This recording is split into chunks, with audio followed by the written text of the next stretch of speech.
Before I pass on to Sister Mailing, okay, let's do a recap of what we've gone through last week. Okay, so the main gist of last week's session is on this particular statement. In this universe, there's nothing that is not Atma. What man needs today is to take the resolve to realize the Atma. This is tantamount to realizing one's true self. That is called Atma Jnana, knowledge of the self. So this is a very deep topic where saints and sages have spent years meditating just to realize this, okay? So last week, what we did was to try to have intellectual understanding of what is the Atma. Okay, so let's recap what we've gone through last week. We show a short video of what Swami explained, the I in each one of us. Each awareness, the awareness of the I is the Atma. Where Swami say, okay, I'm beeping, I'm really, So everyone, when you ask someone, who are you? She will say, okay, I'm Billy, I'm so and so, okay. So the I, so when you see the I, and when you are aware that you are saying that I, and when you are aware of that I, that awareness, that consciousness is the Atma. Then we went on to explore where, Swami also said that there are two I in every one of us. The first I is three-letter word, is the ego.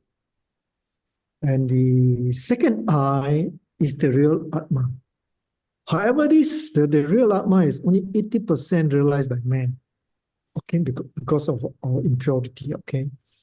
And if you realize 100%, then you won't be able to live on this earth. Then in another video, Swami said that to really understand the Atma, we need to understand the non-Atma. Where Swami give the example of this guy, he has lived with his mother for many years, and then one day the mother passed away, and then he was so sad. And then Swami said, okay, the body had passed away, but why this boy go and burn the body? He loved the mother so much.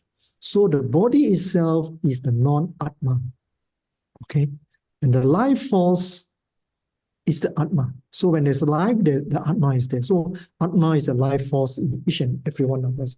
And when we have the life force, everything is mind. But when the life force is not there, even the money in the bank account, the houses are no longer yours. Okay, the life force is the Atma. And then another video where Mr. Sanjay Mahalingam, one of Swami's students, was saying that, okay, Swami asked them questions, okay, who am I? So everyone gave various answers. And then Swami finally said, I am I. So what is meant, by Swami when he said, I am I? We have not really explored the questions on this, okay? Then the purpose of the organization, okay, the purpose of life, the purpose of the organization is to realize this Atma in us, okay? So we can equate the Atma to the divinity in us. The purpose of organization is to realize the inherent divinity. Yes. Okay, let me just mute this person. Okay. Then we also shared the story of the weeping saris. So if Atma is in every one of us, in what they call living things as well as non-living things. So what is the proof of that? Okay, so this is where we share the story of Hishlop. He spoke about the weeping sari. One day he was with Swami, and then there was a box of sari, and the box was wet. So Swami said, because the sari wasn't chosen, so the sari wept. And then there's another story of inside the interview room, where Swami was relating, how the hardship that he faces during his young days. Okay, And then the students suddenly realized, hey, the walls are wet, there was some leaking somewhere, okay? So they went to look for where's the leakage, probably a pipe may have broken or something like that. But then they couldn't find anything. And then Swami said that the wall is dripping, you know.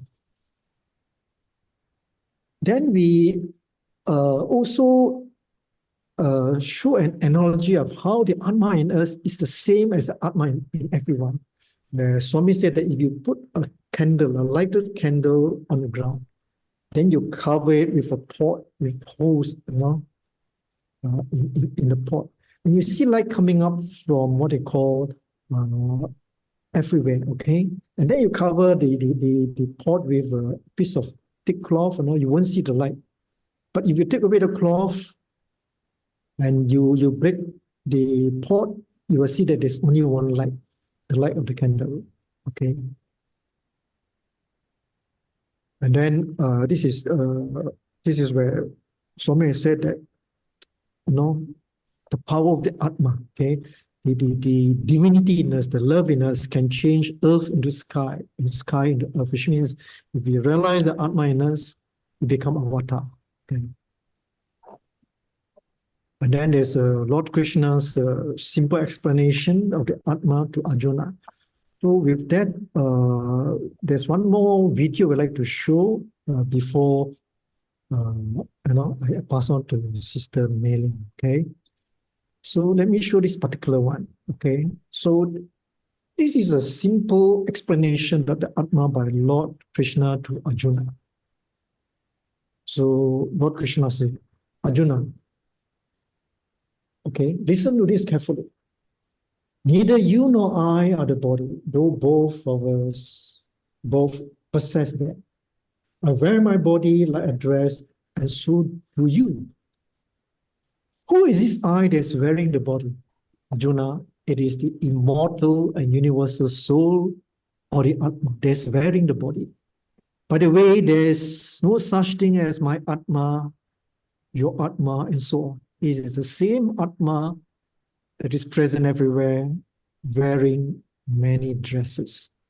There is only one Atma, period. Okay, so this is what Swami said about the power of the Atma. That is, we can equate Atma with the divinity inside us. What is divinity? Divinity is the goodness in us, the compassion, the love, the sacrifice, you know, all the values in us itself is the Atma. Okay, why are we not realizing the Atma? Because of the ego and the anger. Swami said about the power of the Atma, of this divinity in us is that it can turn earth into sky, sky into earth. Okay, and to realize this divinity, we must develop love within ourselves. Okay. Recognize the divine. Sorry. Okay. And finally, let me just show you all a hymn about the Atma. Okay. This hymn is called the Nirvana Shatakam. Okay. This was what it was sung by the sage Adi Shankara many years ago. Okay, let's watch this short video.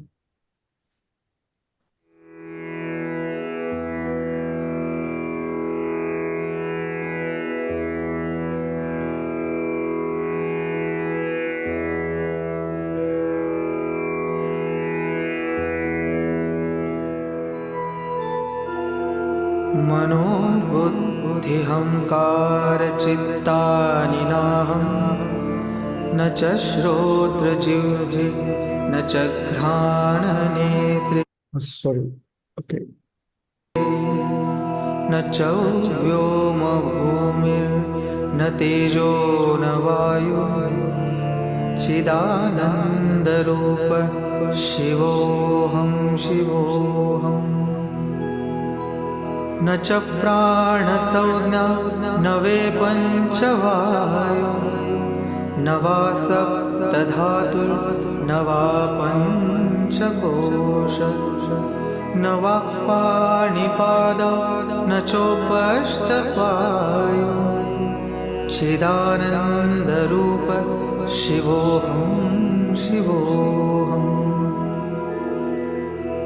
न मे द्वेषरागो न मे लोभमोहो मदो नैव मे नैव मात्सर्यभावो न धर्मो न चार्थो न कामो न मोक्षः चिदानन्दरूपः शिवोऽहं शिवोऽहम्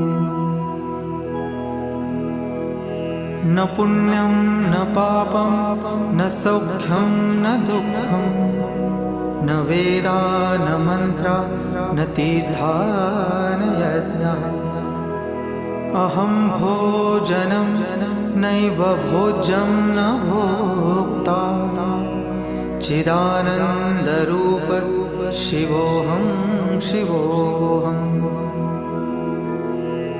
न मृत्युर्न शङ्का न मे जातिभेदा पिता नैव मे नैव माता च जन्म न बन्धुर्न मित्रः गुरुर्नैव शिष्यः चिदानन्दरूपः शिवोऽहं शिवोऽहम्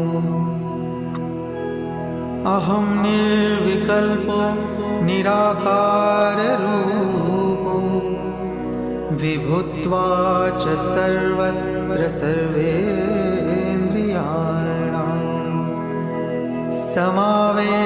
समत्वः न मुक्तिर्न बन्धः चिदानन्दरूप शिवोऽहं शिवोऽहम् चिदानन्दरूप शिवोऽहं शिवोऽहम् चिदानन्दरूप शिवोऽहं शिवोऽहम्. Okay, any questions on this before the word together. awesome stage system? I need to see what kind of trips from Florence are available, because that alone. Saram, everyone.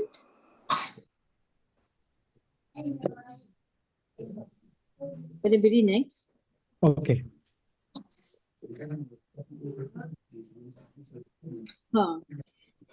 So the next question is how to reach to the Atma.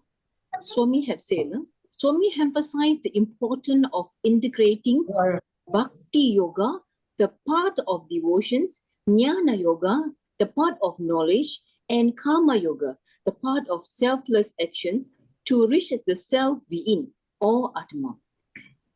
How one can reach the Atma by following these three yogas based on Swami teaching.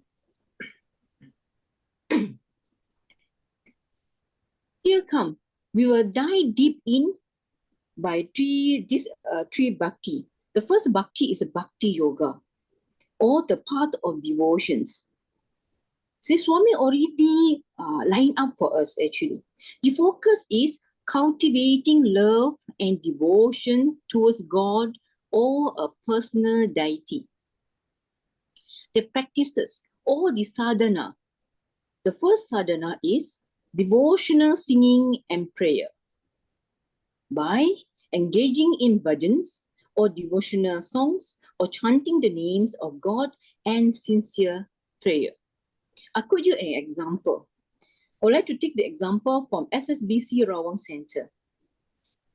During the MCO, so Rawang Center, I would choose the Mahila Swing. Yeah, the Mahila Swing is having the online satsang on every Wednesday, 8 p.m. to 8:30 p.m. Half an hour only.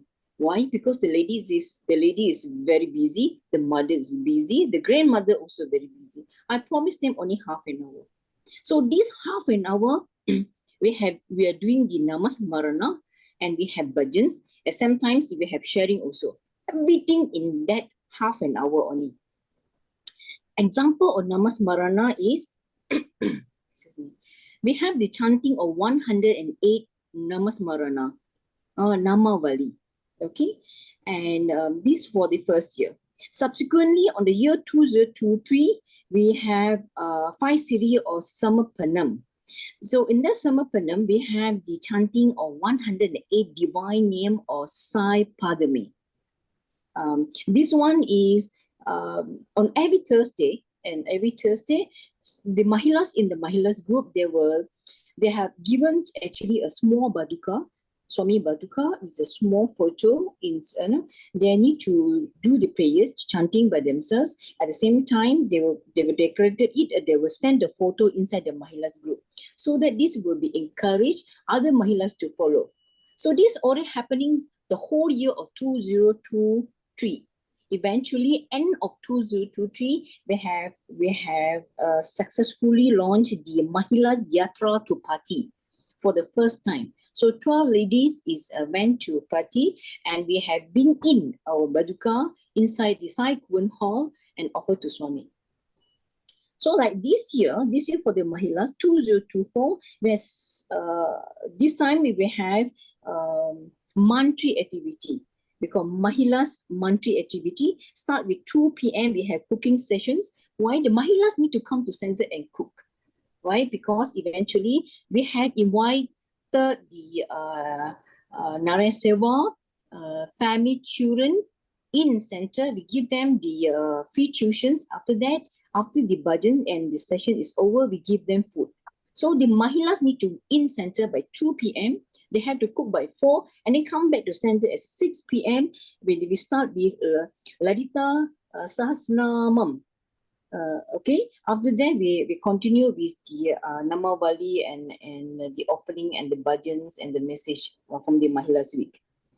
Subsequently, we also having on Friday, like this week Friday at 8 p.m.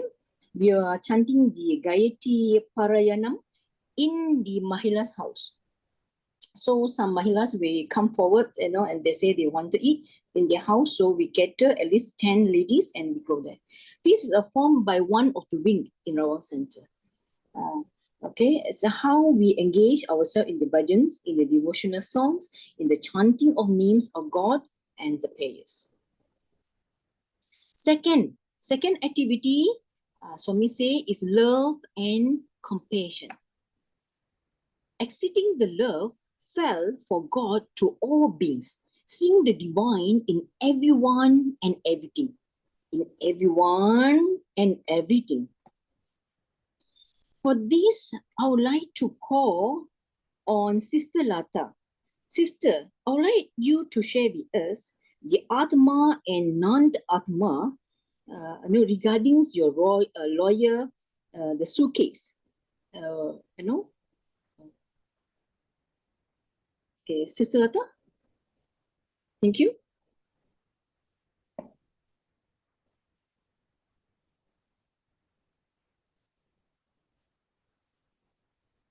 Sister Lata is muted. On and off, I really can't hear. Sister Saram? Can you hear me? I'm having problem Yes. with my line. Yes, I can hear you I very don't clearly. even. Yes, we can Sorry, hear what you very was it? clearly. Because it's going on and off. I didn't even get what you said earlier. Okay, all right. Sister Lata, can you share with us the Atma and the non-Atma regarding the lawyer suitcase, remember? Oh, okay. Thank you. Sairam. Sairam. The lawyer's suitcase, that case actually reflected for the Tibali concern about how all the race, there is no impartiality, love, and they don't see like I'm a Muslim, Hindu. So that actually the main purpose was to reflect that on the advertisement, but it is a real story. It happened to him when he was a young lawyer many years ago, when he was young, and this was a small boy. I forgot how old was the boy, because I think end of the day, he has actually published a book on this story, and we have yet to read that. We just got some of the synopsis from the article. So what happened was when he was in court, and the mother was charged for theft, and then she didn't have anyone to help. Wait, Saram, sister. Saram, it's not the case. I would like you to highlight, remember, we are talking about love and compassion, stating the love felt for God to all beings, seeing divine in everyone and everything, the everything. Remember your suitcase, your lawyer, the suitcase, I'm saying that you should not kick your suitcase, how you dedicated, how do you felt the suitcase in your life, how you take care of the suitcase, everything.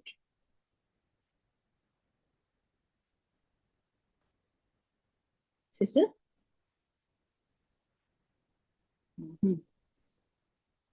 Are you in?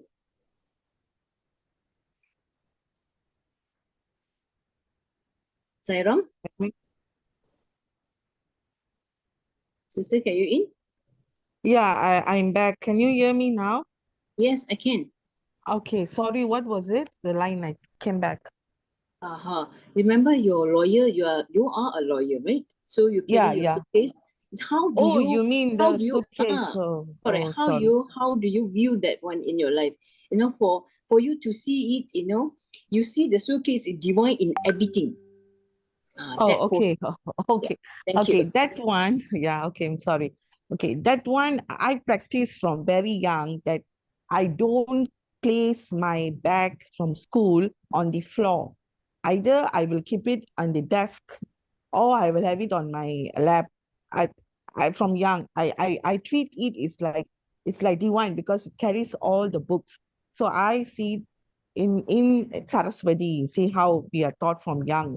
So I don't keep it on the floor. So the same thing, what happened is a senior lawyer is in court and we had a matter, and during the break, during the session was not in court. We were just discussing something and all that. So suddenly he kicked his bag. So I was shocked, So I told him, so why are you kicking your bag? What is that, Pushpa? It's just a bag. It just carries my file. Yeah, but it's still a bag. Yeah, we should respect the bag. Like I don't even keep the court bag. Like the lawyers, the men lawyer, they'll have a big suitcase bag, like a trolley bag. But we sometimes I carry like a file bag. You see, so I'll still keep.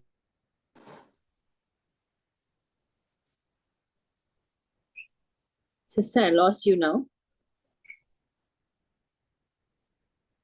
I can't hear you. Sister, you skip me Yeah. later. I'm okay. I will come back. Sorry. Okay. So I would like to continue her story, and because of the senior lawyer, and then she said to the senior lawyer, we have to respect the suitcase. We have to respect, and because you see the divine not only on the life things, in the not life things also. So this is actually her personal experience, how she don't kick, or how she take care everything and everything in his life. Yeah. So subsequently, I would like to share one story.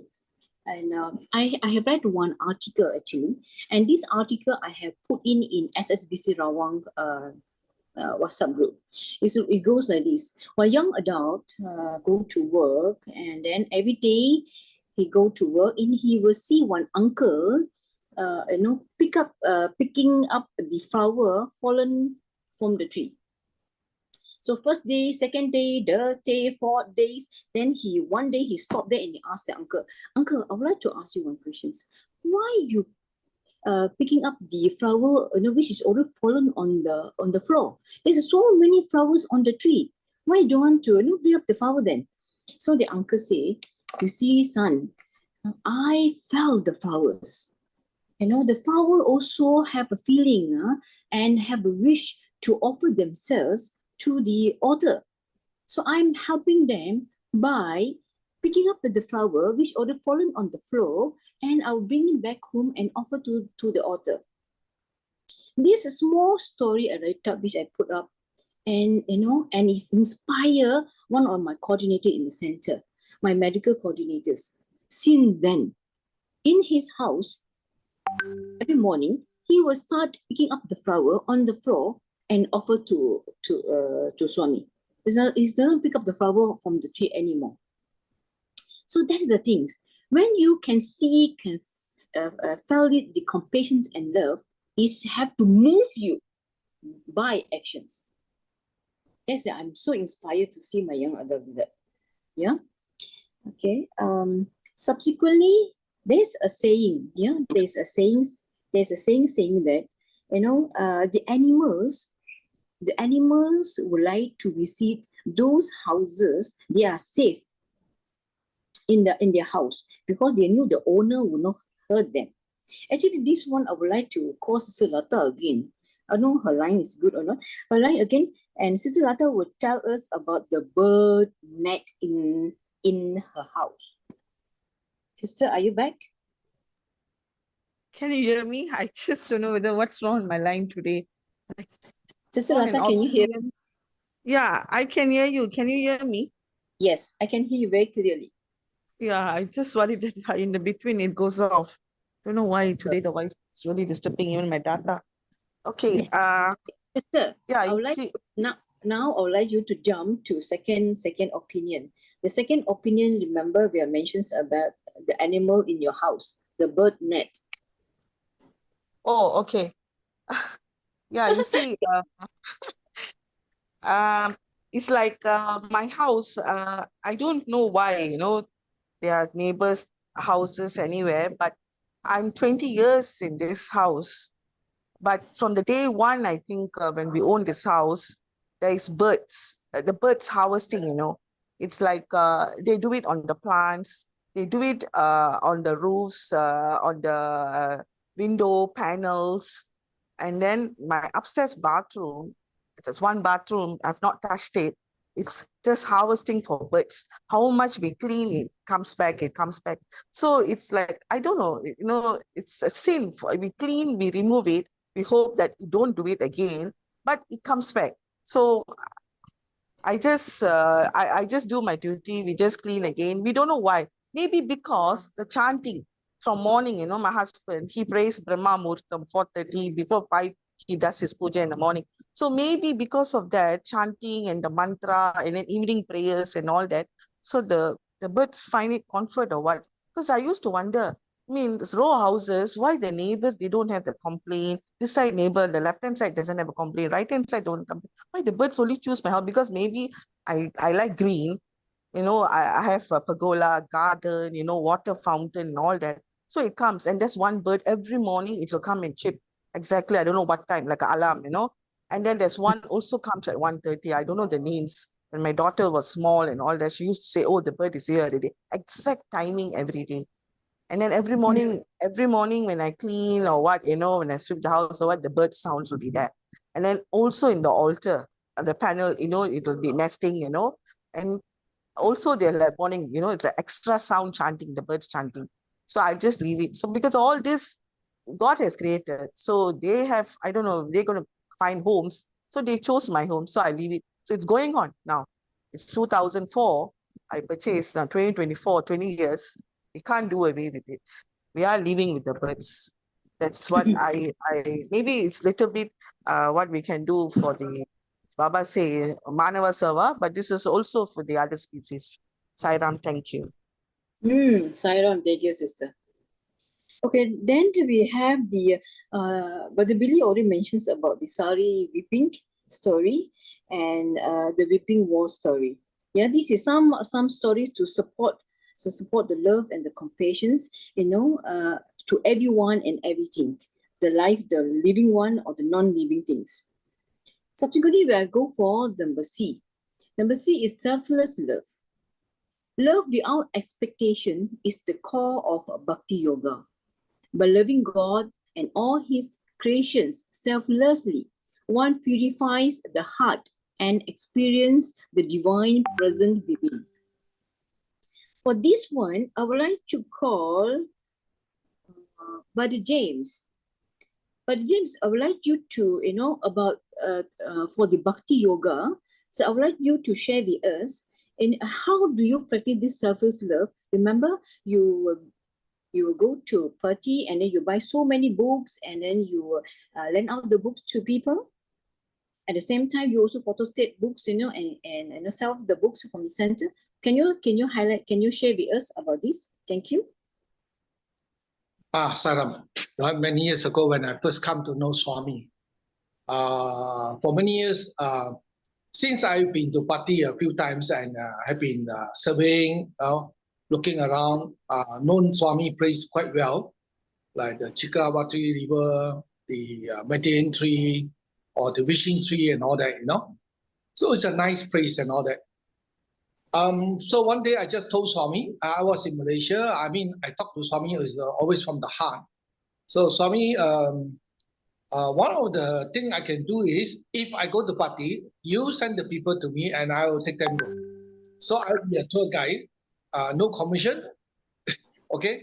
So somehow every year they will find me, even people from Singapore, from England, I don't know them, but they will call me and then say, can I follow you? Even the one of the site council, very senior member, also a chairman of him, known Baba for 20, 30 years, also come and see me and say, James, can I follow you? I say, you have known Papa many years. He said, yes, 20, 30 years. You're not been to Puttapati, isn't no? I said, why? No, I want to follow you.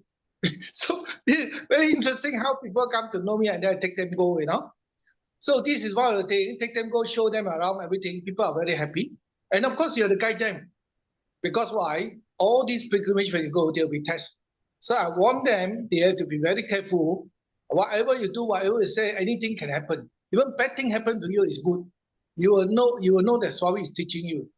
So the other thing is, sister say, somehow I always go to the bookstore and buy quite many of the good books, Once I found the book is good, you know the books that are good means you will know that Swami has blessed. And you read that there's a flow, and then you get charged up when you read those books. So there are quite many good books that are very good. So once I bought already, the next time I go, I'll buy 10, 20 of them.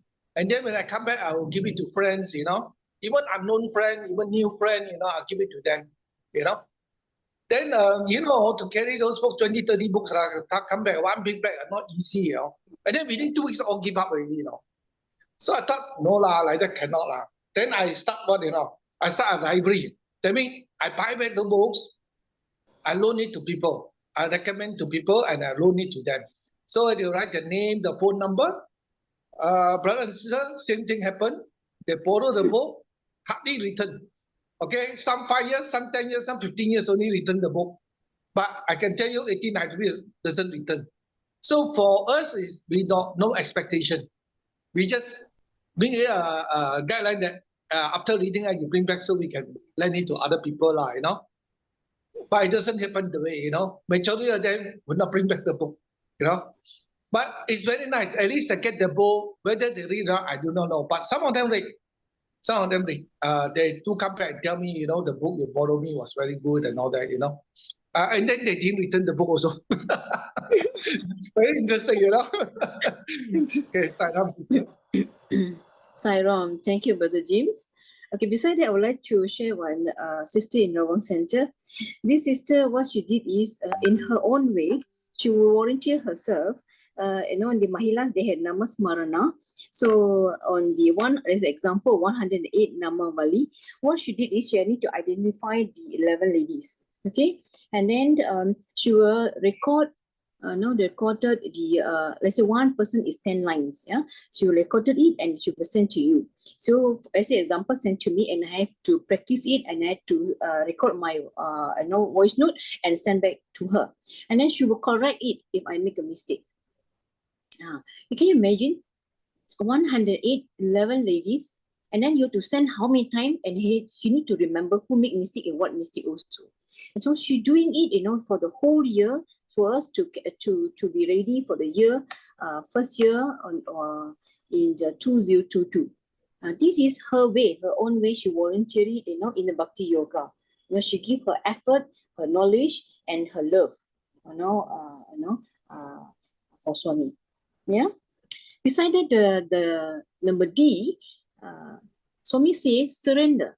Surrender also in Bhakti Yoga. Swami says complete surrender to God's will leads to the dissolutions of the ego, paving the way for the realizations of the Atma. For this, I would like to call on Brother Billy. Brother Billy, would you like to share with us how do you surrender, yourself, for this worldly world in Bhakti Yoga? Thank you.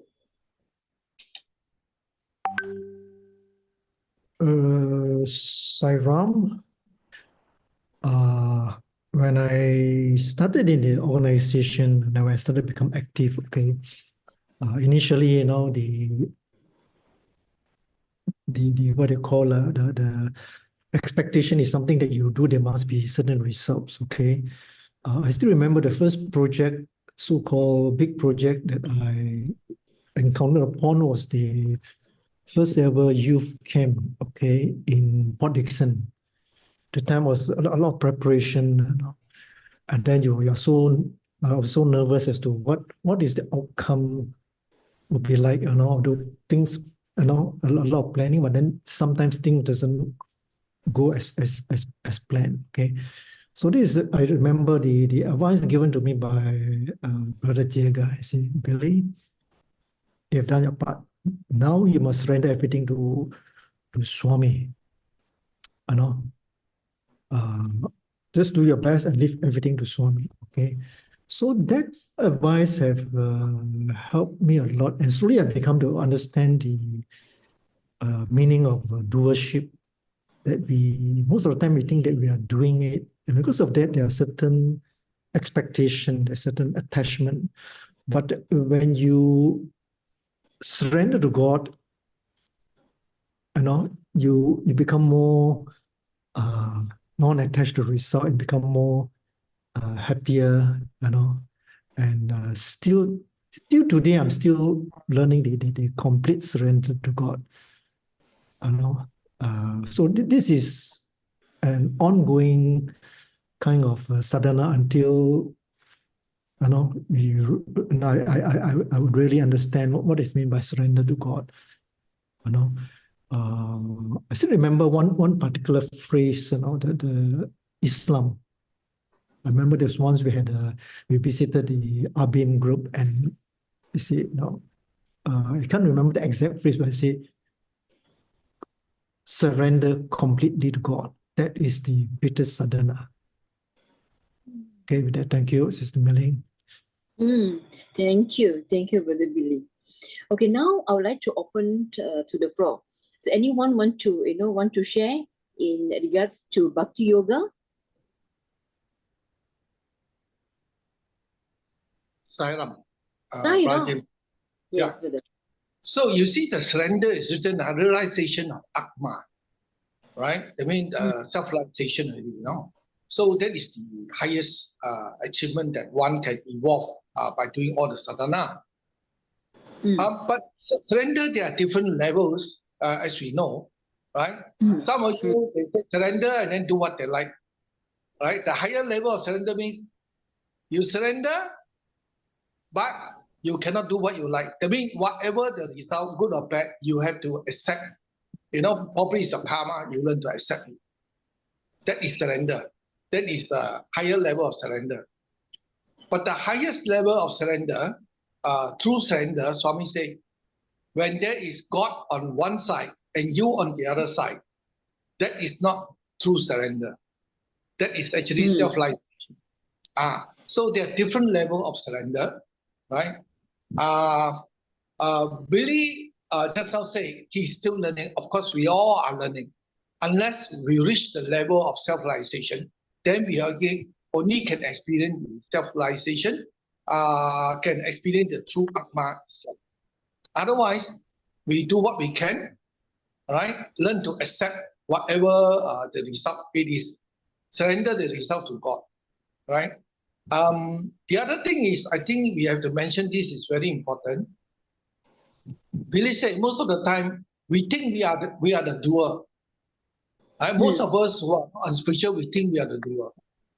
But most of you here, brothers and sisters who are very spiritual now, somehow you understand the thing.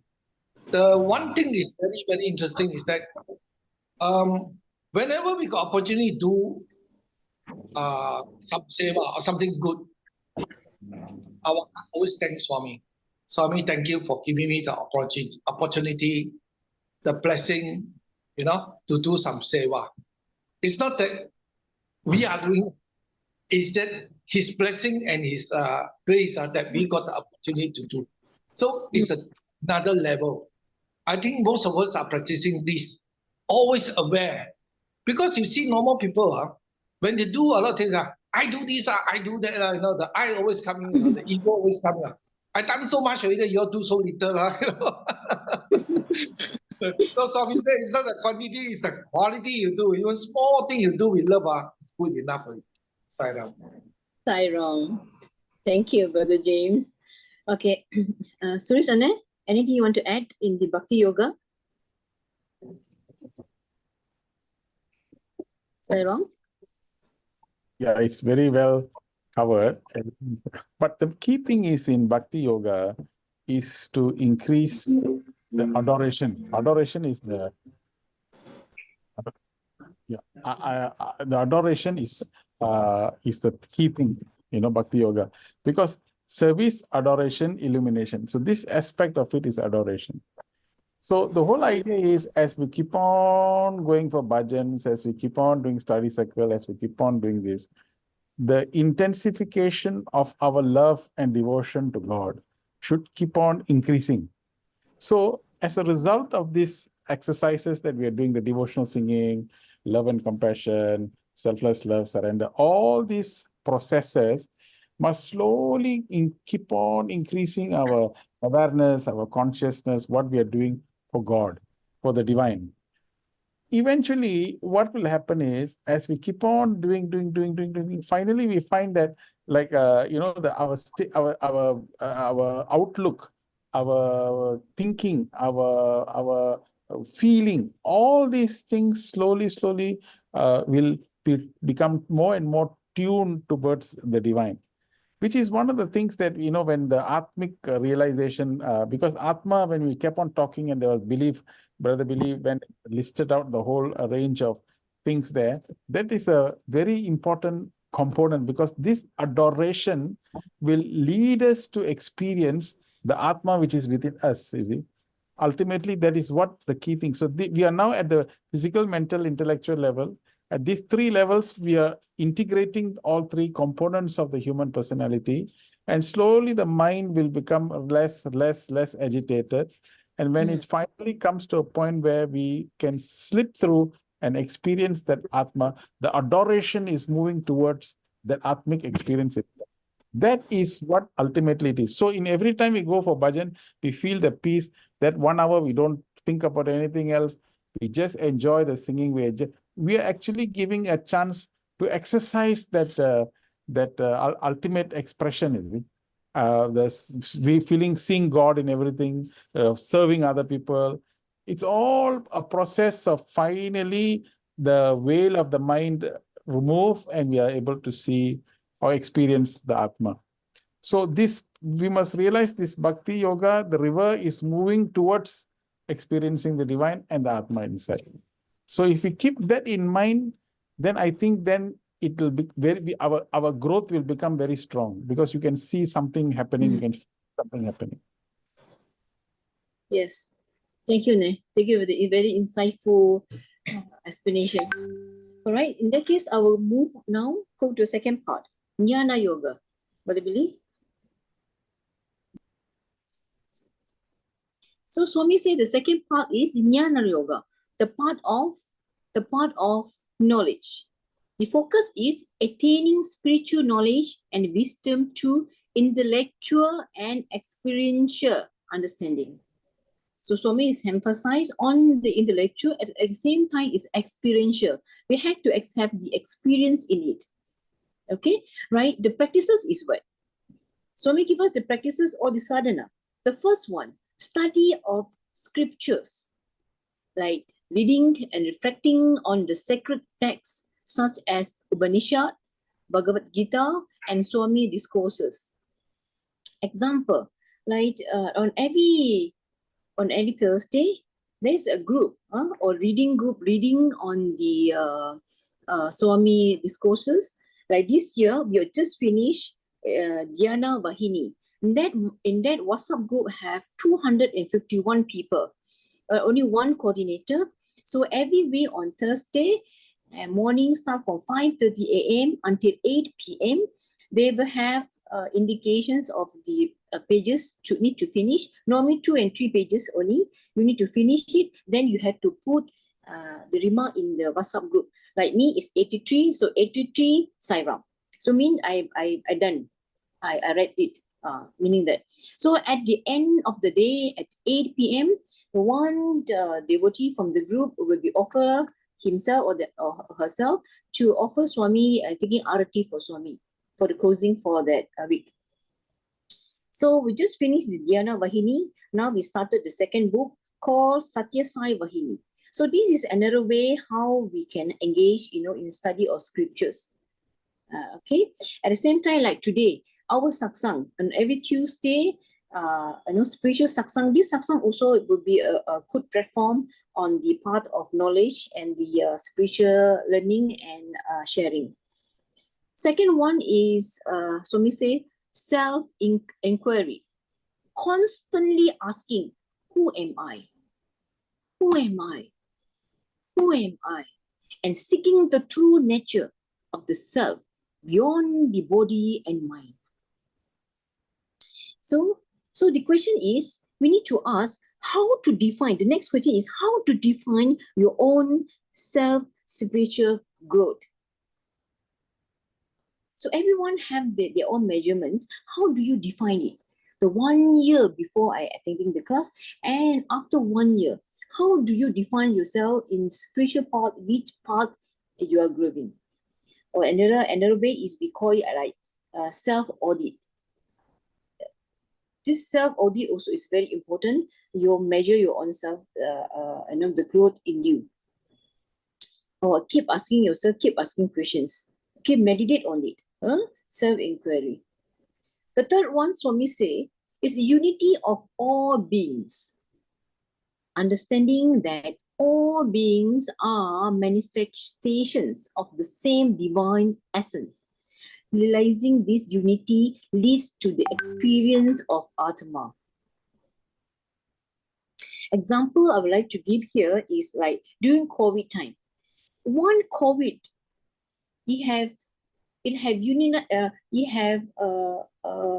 across the world, and everyone is all the country, and helping the other third party country, to supply the medicines or food and drinks. You can see the whole world is moving to the one force, to win the one goal, is united, unity in diversity, to help the whole world heal from this COVID. Yeah. Another example I would like to emphasize is the flood. The flood in Shah Alam. You can see during the flood, flood is happening in Shah Alam in Selangor state.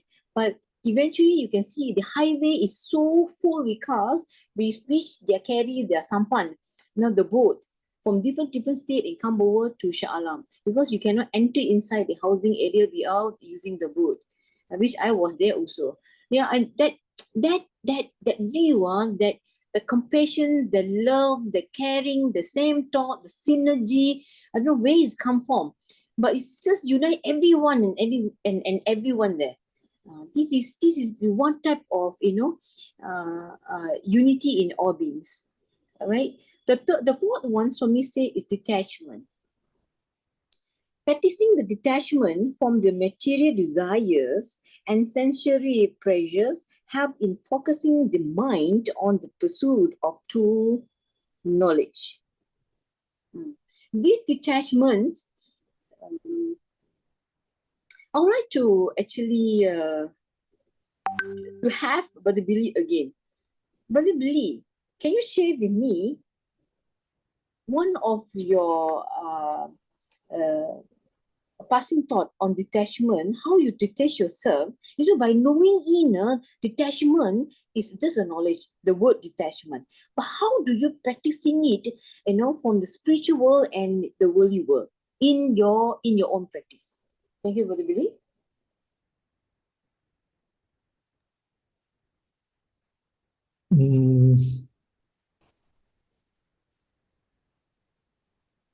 Yeah, as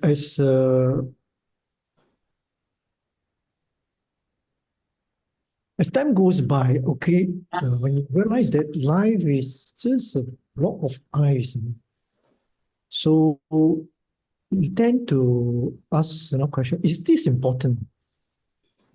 Remember those days, I like to keep myself updated with knowledge and things like that. But then you realize that time is just this amount of time given to medicine. Okay, so as I go through things, okay, is this important for me? Can I live without this? So no. So because of that, I detach from news. Okay, I don't read the newspaper, but I do screen through the headlines. Okay, it's something important that affects my profession, something I read. Because every year, every day now that we're bombarded with so much of information, there's an avalanche of information. So detaching, from wanting to know a lot more. Okay, so we are bombarded by messages coming in through WhatsApp, through the emails. So this is one way which I practice to detach myself. Okay. Even like food also, okay, this is nice to eat, but am I here to live to eat or eat to live? Okay, so eat just the right amount and not overindulge. Sometimes, okay, this food, is so nice. Okay, so maybe I should eat more. Okay, so practicing this. Okay, so this are often something I can think of for the time being. Thank you, Brother Billy. All right. Okay, and now I open the floor to everyone. So anyone want to, share regards to Jnana Yoga? Thank you. Sairam. No, Sarah, brother. B, self-inquiry. Who am I? Okay, that is a form of meditation. So the other one is the Soham meditation, which we conduct in all the centers, most of the centers. That is a good practice. That is actually the true way of self-inquiry. Who am I? The Soham meditation. But it takes a really daily, regular, and persistent practice. Then after probably 3 or 5 years, you will understand a little bit more. Then to all the other sadhana like seva and all that, doing good, devotion, all that, you have some grace. Probably your self-inquiry will improve. Even your soha meditation will improve.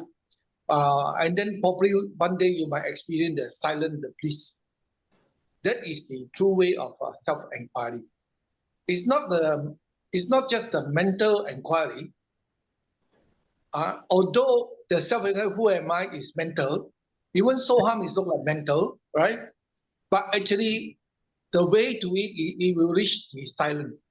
For example, now, a lot of people say, I'm going for meditation. Then your friend will laugh at you. What meditation? That means you sit there, actually you are not a meditation level. You're only sitting to practice meditation. A lot of people doesn't know that when you practice Soham meditation, this is what I know about. When you practice Soham meditation, the first stage when you go through is to reach contemplation. That means when you do the Soham meditation, you have a lot of thoughts, a lot of disturbance, a lot of noise and all that. And then you use the Soham method, is the way to it. Initially, you find very difficult. Then as you practice, you will reach a level where you are not affected by the thoughts or the noise. Even the daily unhappiness also, you find that you are not so much affected. You do not follow thoughts. You are not affected by the thoughts. Once you reach that level, you are actually at contemplation level. That means you are actually detached from the worldly world. The thoughts, all that are not affecting you. You see, when you do so, there are 3 steps. First, all the disturbance. Second, you are not disturbed by that. Then you will reach another level where you will break through the contemplation and reach the meditation level. And that is the silent bliss. So when you do the Soham or who am I, these 3 stages you will have to go through. Most of us, when you start meditating, the first stage we feel. Most of us, unless you are a very persistent person and you know there is a secret and you know that is the highest, that means you never give up. No matter how your mind tell you, no, today, never mind, lazy lah. Today, no, meditate lah. You so slowly give up, And then, of course, you don't have the experience, you get fed up, I've been meditating 10, 15 years, I don't have that experience. What James talk about silent bliss, all that. 15 years, I don't have all this. But you must understand, even 30 years of meditating, you still got thoughts, but you are not affected by it. Right? You do not follow the thoughts. You are detached from the thought. Then you become very powerful person, very stable person. That is important. But let's say if you are meditating for 30 years and still haven't reached the silent bliss, what does it mean? Very simple question. What does it mean? It means you still got a lot of desire, a lot of expectation, a lot of attachment. That's it. That means you haven't reached the level of pure love or, purity yet. So don't be disheartened. It's a process. All I have to go through is many years of practice. For most of us, unless your past life you are somebody who is very highly involved, then it's different. Silent. Sai Rom, thank you so much, Brother James. All right. Okay, in that case, I will go for the third one then. No, just one second. Okay, nice. Yeah, very nice. So the Jnana Yoga also again goes back to the same thing. It's like three streams merging back into the idea of going back to the Atma. So this knowledge also is for the purposes of bringing us to the Atmic realization. And since the last point, the detachment, actually without knowledge, we cannot detach. We will, like, for example, we have very attached to our baby aeroplane. When we were children, we have teddy bear and all that, but we don't, when we grow up, we don't have those toys with us because we've outgrown the toys. So we can become automatically detached, and we have the knowledge that this is not necessary now, but we change our toys to different toys and we keep on changing toys. So with higher and higher knowledge coming inside, we find that we slowly move away from attachments. When we go for attachment, our mind will become more and more calm. The more and more calmness we have in our mind, it is now getting ready for the self-inquiry. A very agitated, restless, busy person will not make this inquiry. The inquiry of self-inquiry is on the blessing of calm mind is the question of self-inquiry. That's why in Prema Vahini, Baba said very clearly, Buddhi, only when the heart has developed Shanti. Why is man needing Shanti? That's why you say Om Shanti, Shanti. Why we say Shanti? Because Baba said only in Shanti can Buddhi be developed. Baba, this is a very magical formula to the whole thing. Only in Shanti can Buddhi be developed. Agitated, restless, busy mind can never develop Buddhi. So only in the highest sense of peace can Buddhi. It is only that Buddhi that gives us the self-inquiry. And then the inquiry will be, who am I, who am I? That continuous questioning mind will bring us to the ultimate realization that in this world is nothing but illusion and we must move towards a higher reality. So for us to be continuously inspired and to remain in this path is the necessity to read the scriptures. So the scriptures are to inspire us. Why? Because when we are living in this world, illusion is very attractive. Very, very beautiful and very interesting. For example, if you go and watch a movie, you are absorbed in the movie, and the movie is only two-dimensional, sound and sight, With 2 dimensions, we already lost ourselves in the movie. Maya is so powerful. Not only 3-dimensional, it's 4-dimensional. So all the senses are trapped already. So when all our senses are trapped by the Maya, how then are we going to ever realize the truth? So it's a losing game. We can never win it. That's why the scriptures come into existence. Reading scriptures is not like a ritualistic thing. It is actually necessary for us to continuously be inspired so that we can move towards that direction. Even Parikshit, when he was dying, he was given 7 days and he could have done many things, but he said, let me hear the glory of the Lord. So Bhagavatam was then created, or Bhagavatam was the result of that. Even a dying man, for his liberation, his mind needs to be tuned to God. So needs to be aware of God's glory. So the scriptures is to prepare us for a very big experience, which is the Atmic experience that we are supposed to be having. So this is the whole path of the staircase for the Atma is this three: Jnana Yoga, Bhakti Yoga, and Karma Yoga. This is a staircase. It's not the end. Some people just take the bhajan and then just stop there. But we should not stop at any one of these processes and continue because our destination is that particular point, and we must reach there within this lifetime, if not next, so that we can reach the culmination of our birth. That is why these paths have been given to us in their compassionate nature. Thank you, Ne. Wonderful sharing. Yes, but Can I add one very important thing? One day at Prashanti, the 10 o'clock talk, there was one speaker, Ratan La, the one who wrote the book, Who Am I? Okay, the book. He always talk about meditation. So very interesting, he said one thing. Of course, that whenever he speaks, there will be Europeans and all that, you know. So he always have I mean, he's very honest and straight. He just talk to the point, and the Westerners just couldn't accept, you know. But one day he mentioned this one thing, you know. It's an open discussion and all that. His method is who am I? Okay? His method is who am I? And he said this, you know, which is similar to Soham also, right? He said, whatever thoughts, whatever answer come, it's not important.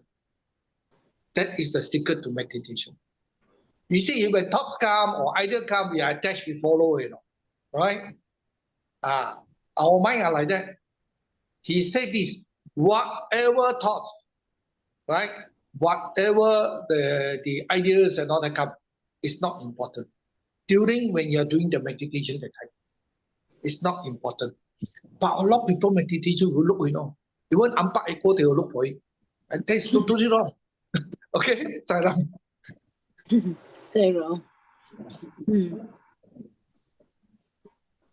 Okay, anyone else? If not, I will go for the third one. Valibili? Ram, sister. Yes, Sarah. Just want to add a little bit from my experience. You see, studying of the scriptures can be really boring, you know, because they're very, very, it's a lot of Sanskrit involved and sometimes very technical, and you need to really go deep into it to find out the exact meaning. So that can take time. So that is the story about the Upanishads and the Bhagavad Gita. But those who have been taught, trained, and familiar with it, well and good, they should pursue it and share their knowledge. But we are all blessed with Swami's discourses. I've been reading the discourses for many, many years. And I found the discourses are so very comprehensive, so very interesting. It excites you, creates the awareness, and whatever can be found in the Upanishads and Bhagavad Gita, it's all in Swami's discourses. And it's like Swami talking with you. So if you get connected with the Swami's discourses, the study of scriptures becomes really interesting, exciting for you to get on to the path of the spiritual path and your spiritual development. On this self-inquiry, like what Brother James says, who am I? It's a very good question. The Swami has encouraged, and Ramana Maharshi has also encouraged this question. And that is supposed to remove any kind of blocks from your mind, which will usurp your thoughts. You know what I mean? Certain thoughts will come and take over your good thoughts. And then you detract, and you will find that there's a little bit of agitation or confusion, things like that. And Swami Ramana Maharshi says, at that point of time, if you raise this question, who am I? All those thoughts just fizzle off. And you are yourself there. And you can continue because the mind has become clear. Continuously, if you will do that, you are getting into the path finally to arrive at the point on to the discovery of who you are. That is the point when I am I. You are going into that line of thought which can be developed. It is a journey which you have taken, and it will become your sadhana for self-inquiry. The other thing I was just going to say is detachment. A unity of all beings has already been well explained. Detachment. Swami has given a very practical way for detachment, and that is a sealing of desires.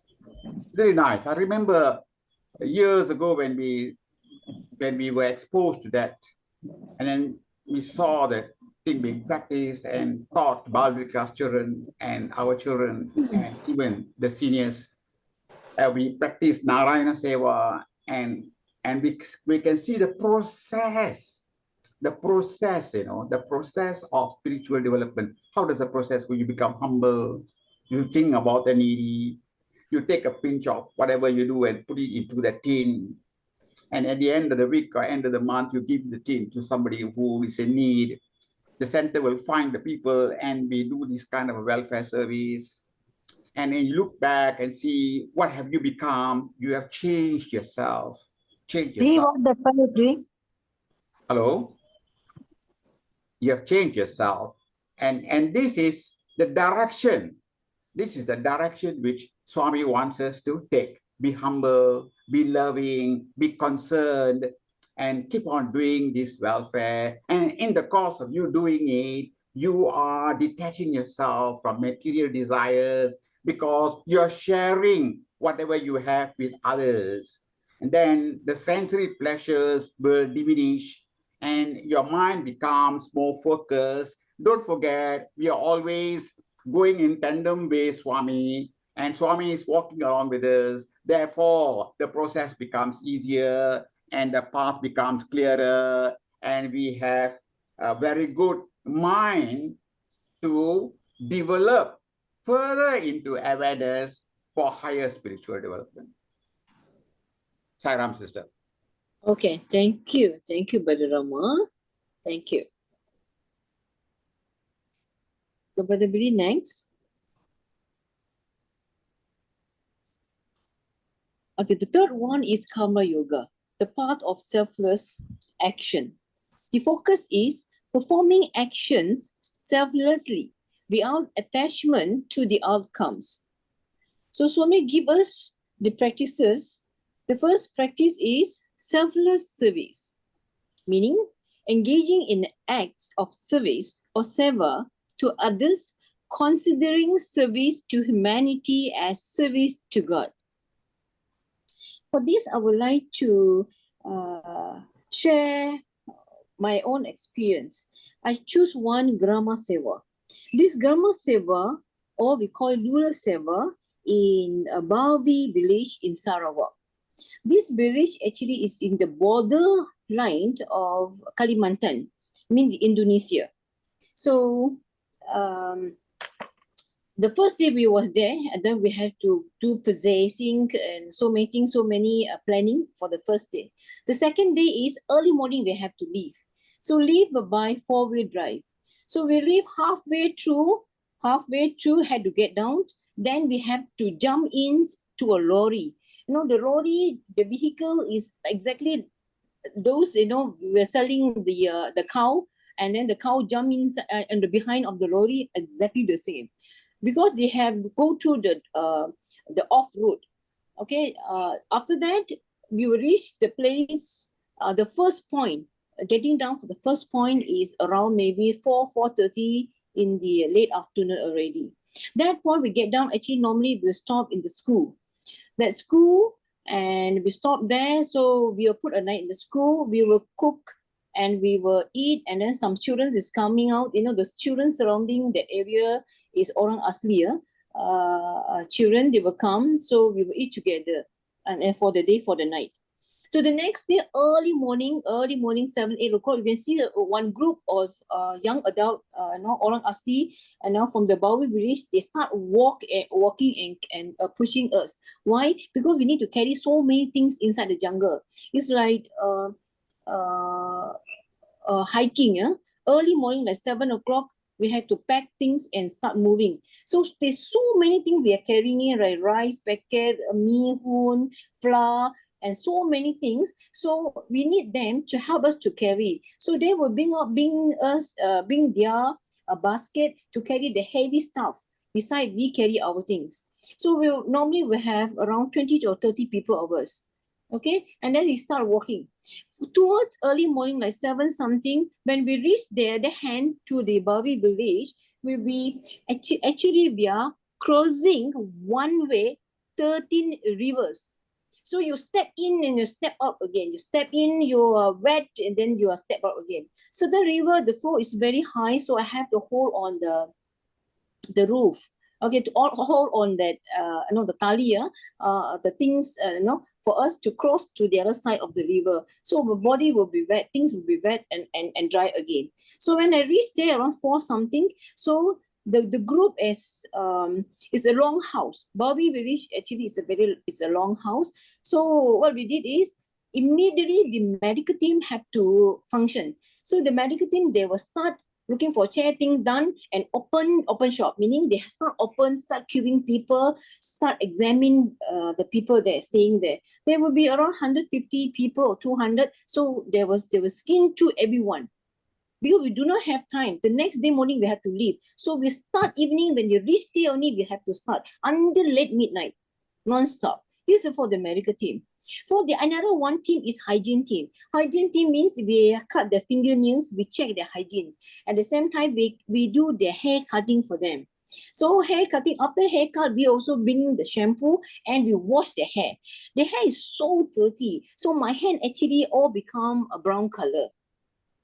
Because after that they have to, we also have to have bath in a nearby river. So another group is for the Nara Seva. All the thing is in, so we will put on the long house and we have checked the family and we have to, equally divide to the how many houses and stack. Late evening at night, before sleep, we will give to one by one to them. At the same time, another group people will be cooking. This cooking team is, we are the one who bring everything in, we cook. Whatever we cook for them, we eat together. There's no special, or you have, I don't have, nothing. I eat what we cook and I give you the same amount of food and I eat the same thing also. So it's just the same. After at night, you can see this, they're so delighted, so happy, and then they will do performance for us, So we call for the night actually. At the same time, deep village, just because we are going there for many times, and we have built toilet for them. We have bring in bill for the children playground for them, or the book, the hall for them, the book library for them. We have upgraded their life actually. So this project actually is the main host is actually Sarawak Center. So we just in and we moved together. In this Sarawak Center, by brother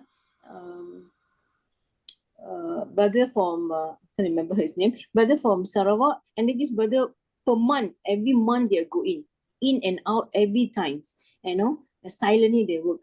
Now eventually this kampong is developed, they move to the different kampong and a different kampong and different kampong. So this is how we work, and they work until midnight. The next day morning we have to leave ready because we don't have time. This time and the leaving time, we have to shoot from the deep inside until midnight and reach back to Sarawak Center because we do not want to stop and put a night in the school again. No. So the journey is so intense, we cannot waste time. And I've got 2 incidents I would like to share in this journey. The first incident is,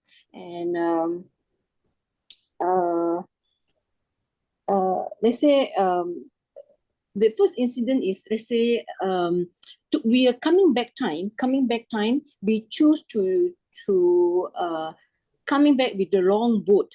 You know, the long boat with one pengendara, meaning the one man who handled the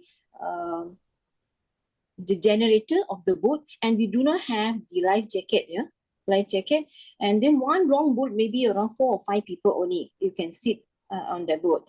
On that year, I was there, my husband also was there in my boat, of course. And then you can see when the boat moving and suddenly it was stuck, meaning because of the sand.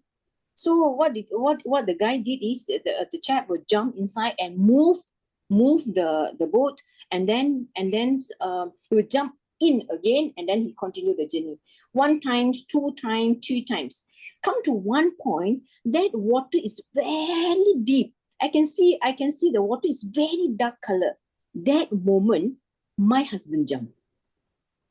He jumped inside the water, and I count 1 to 10, 10 to 15. He's not yet up yet. Suddenly 20, count by 20, I can see his leg is up, meaning it's upside down. Only the leg is up, the body is inside. And I also stuck. I don't know what to do. Another 5 seconds, I can see he start turning. He start turning his body, so his head is up, the leg is down. And he's up and push the boat and jump inside. And I said, what happened? He said, it's so deep. The water is so deep, and he do know how that is it, and he jumped inside. So I may have said, you do my work. I always take care of you. I always take care of your journey. This is one incident. A second incident of that journey is very dear to my heart is when the boat come to actually nearby another village, and then the boat boy, is informing the other 4 of them, hey, we need to stop. They are talking in their language. We need to stop because we need to buy petrol. It's not enough petrol, and this area, this school, we have to go up if we can get the petrol. So they decided to stop. So we asked them, you need to stop for how long? And they say half an hour. Fine. When we stopped there, the boat stopped and he come up. You can see all the children and the mother all coming down, toward the river bank. Now I'm really amazed with my medical team. The medical team look at the children, and then they only look at each other. They start open shop, start open all the box, all the medicines, all the supplyings, all the telescope. They start checking the children in half an hour. Whenever you can do, you do it. You do not know to wait. They never hesitate. So many things to pack. So many things have to tie, and they have to repack again in that half an hour. No, everyone doing everything, And we have some sweet something. We will entertain the children. We talk to them. We sing with them. It's only that half an hour. And that incident really touched my heart and touched my husband's heart. It is how seva it should be. Seva should not be by convenience. You will need to do it. You need to act accordingly, and then. This journey is really opened my eyes to see seva from the different perceptions. Okay, and second thing is, Swami say, duty with detachment. Performing one's duties diligently and ethically without personal attachment to the results. Billy, can you share to me the slide on duty?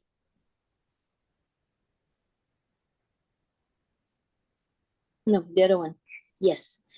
This is a duty. I frame it, actually is on my table.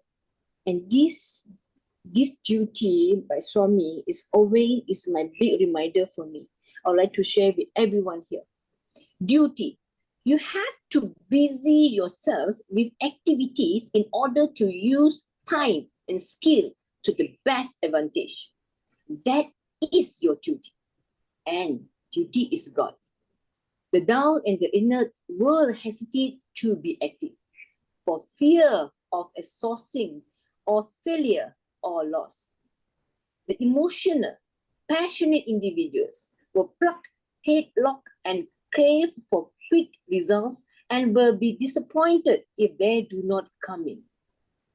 Balanced persons will be active because it is their duty. They will not be agitated by anything, failure or success. The goalie will take up activities as a means of worshipping God, and they leave the result to God.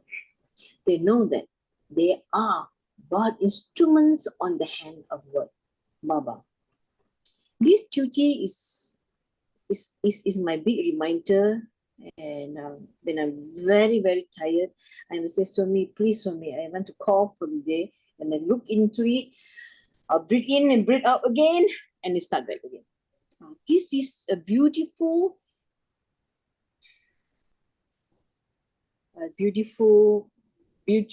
write-up for me. Yeah, thank you. Everybody go back.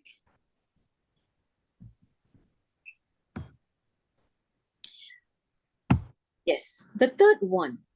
Swami said, offering actions to God. Dedicating all actions to God, viewing them as an act of worship. I would like to share this experience in center. So one day we have the coordinator meeting and we're discussing about 4 hours seva every week. I believe the center have to come out with the seva activity, so everyone have to plug into the seva which they're dear to them and they can perform. And they were like, the platform had to be from the center. So when I'm discussing about this, one of the coordinator came to me and said, Akka, I want to dedicate my entire career for Swami. You see, here I'm talking about 4 hours seva, and my coordinator say, my career is my seva. So I'm doing it for early morning until midnight. It's my seva for Swami. And I look at him and say, excellent. Shabash, Sai Ram. See how people perceive things now. If you do your career, it's your offering as a seva to Swami. You see how dedicated this personality, the person have do his work. Because he says it's offering. So he always give his best. Yeah? All right. The next will be service as worship. Service others selflessly is a direct way to experience the divine. Love all, serve all, and help ever and hurt never are key principles. For this, I come across one uncle. His name is Uncle Ganesh from Kuala Lumpur. I really very inspired to see this uncle. Once they have a flood in that area in Kuala Lumpur, and a team from KL went. I was one of them, and I see how this uncle is doing it. And let me tell you about this uncle. This uncle, before retire, and every week he will take a bus from Kuala Lumpur, come down to KL, to JSKL, and give consultations and advice to the patient in the hospital. We all fail every week. From Kuala Lumpur come down, it's not that, will take how long? Take around 4 hours journey, and he's not young, he's old uncle. Maybe around 60 plus is now. Do 70. He's doing that. After retire, he will be full swing inside. You can see this uncle, I don't know from where the energy that he has. He got up and down and getting done and help so many people. And lately he had been rewarded the datukship in the state, in the place that he stay. It's one of the magical and miracle uncle who wanted, after retirement, I would devoted my entire energy and my love for the divine. So when I view him, the way he do his seva work is service as a worship. You don't need to pray, uncle. I told you, uncle, you don't need to pray because your worship, your service is equal to your worship. The next is purity of intention.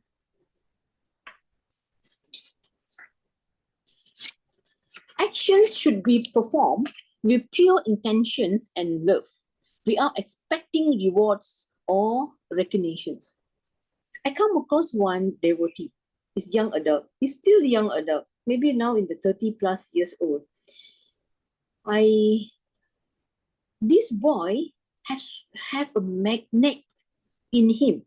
He always go to places. Whenever he will go to the slum area, though B40 or drop-off school area, having a climb high area, the young adult, the youth, he will pull them in one by one in. And then he will choose a meeting points. There's example. Example is Sivan Temple near Sedang Hospital.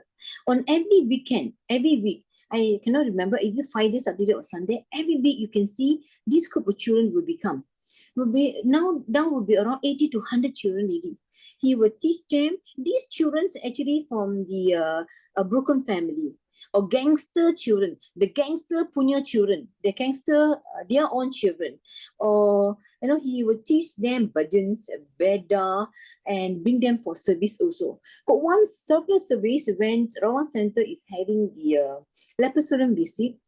So I have texted him and I say, brother, I would like to invite you, to join us for the seva. Yes, he did come. He did come and with some of the children with him. I told, you want to see God, we go to Leopardstown and see God. They have God staying there. So I always believe, if let's say go for seva, it's not for you anymore, because you go year in and year out, it become autopilot already. So whenever we always invite outsider. The people never been there. I always invite these new people come and experience there. So that year I called brother. This brother came and with the children, and they're so inspired. Since then, they will be join us for the blood donations in Batu Cave, joining with the Rawang Center. You can see around 20 plus children is coming. These children is all schooling children, yeah, and young adult. And you can see now they excel in their character, excel in their exam. So pure, so beautiful. And I really inspire with his purity, yeah, with pure intentions and with so much of love. Yeah. The next is equanimity. Swami said, maintaining calmness and equanimity in success and failure, seeing them as a part of God's plan. For this, I would like to, equanimity meaning equally. When you're happy, not be too happy, you're sad, not be too sad. You view this as a failure, not be too sad as failure. If you succeeded, also not be too happy. It's equanimity, right? And now I need to open the floor. I will open the floor to anyone, who would like to share any points from the Karma Yoga. Thank you. Yeah, Sister Mei-Ling and Suresh, whether we should continue this next week. Oh yeah. Next week. 10 o'clock. It's already. So Yes, what dear. we do this thing, Mei-Ling, we continue these deeper portions of service, and also believe you have to go back to that slide that you showed about the Atma, those characteristics which you picked up from all the study cycle comments. So we can summarize this and see whether there's three things that we are talking about here is linking back to your slide. So then we can enable people to see the relationship with what we are doing to where we are going, you see. So I think it'll be nice. Yep. Okay. So with that, we shall now end the satsang, and then we meet all of you again next week. Okay. Thank you. Thank you, Sarah. Om samasta loka sukhino bhavantu. Samasta loka sukhino bhavantu. Samasta loka sukhino bhavantu. Om Shanti Shanti Shanti. Saram, and thank you everyone. Saram. Oh, very good. Thank you. Very nice. Thank you.